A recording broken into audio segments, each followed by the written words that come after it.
This video sponsor by SPO. SPO அப்படின்னா இந்த தமிழ்நாட்டிலே ஒரு ட்ரஸ்டபுளான ஆன்லைன் ஜாப் அப்படின்னா எஸ்பிஓ மட்டும்தான்.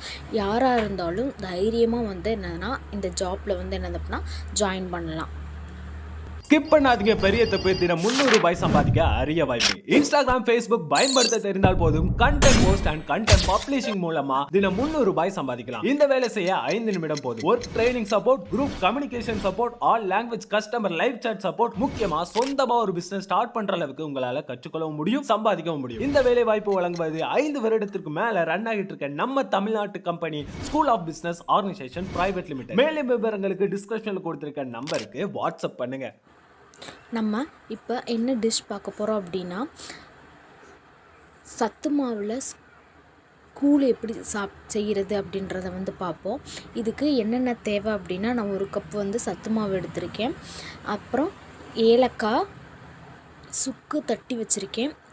அப்புறம் அதுக்கு தேவையான அளவு சுகர் எடுத்து வச்சுருக்கேன். இது வந்து என்னதுன்னா ஏலக்காய், சுக்கு பவுடரை வந்து என்ன அப்படின்னா நம்ம வாங்கிக்கலாம். ஆனால் அதை விட நம்ம நேச்சுரலாக வந்து என்ன அப்படின்னா இப்படி வந்து தட்டி அதில் வந்து சேர்க்குறது அதில் உள்ள டேஸ்ட்டேவும். இப்போ இதுக்கு தேவையான அளவுக்கு வந்து என்னது அப்படின்னா நம்ம தண்ணி வந்து கொதிக்க வைக்கணும். தண்ணி கொதிக்க வைக்கிறதுக்கு வந்து என்னதுன்னா லைட்டாகவே கொஞ்சமாக வந்து எடுத்து கொதிக்க வச்சுக்கலாம். ஏன் அப்படின்னா நம்ம மாவை வந்து என்னது அப்படின்னா நம்ம கரைச்சி வச்சுருக்கோம். இல்லை அப்படின்னா கரைக்காமல் நம்ம வந்து தண்ணியை மட்டும் கொதிக்க வச்சுட்டு மாவை அதில் அப்படியே போட்டோம் அப்படின்னா ரொம்ப வந்து என்னது அப்படின்னா கட்டி கட்டியாக ஆகிறதுக்கு சான்சஸ் இருக்குது. அதனால வந்து என்னதுன்னா நம்ம நல்லா தண்ணி விட்டு நல்லா வந்து என்னென்னா அந்த கட்டி இல்லாமல் வந்து என்னது அப்படின்னா கரைச்சி விட்டுக்கலாம்.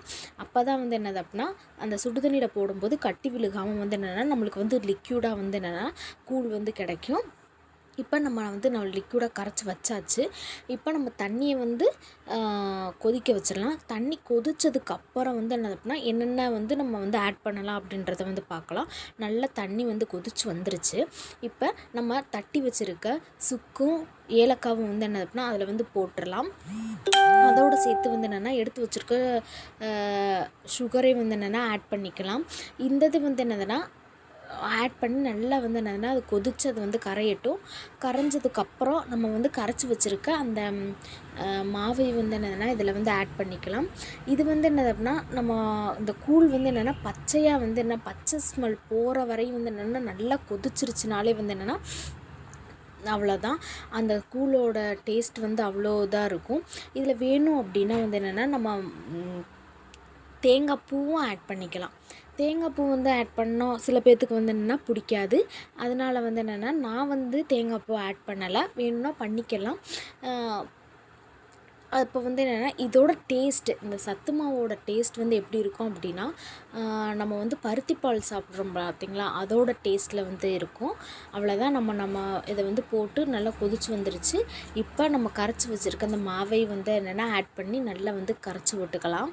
இது வந்து என்னென்னா தண்ணி வந்து நம்ம கம்மியாகவே வச்சுக்கலாம். இப்போ சுடுதண்ணி அதிகமாக வச்சுருந்தாலும் நம்ம வந்து எடுத்து வச்சுக்கலாம்.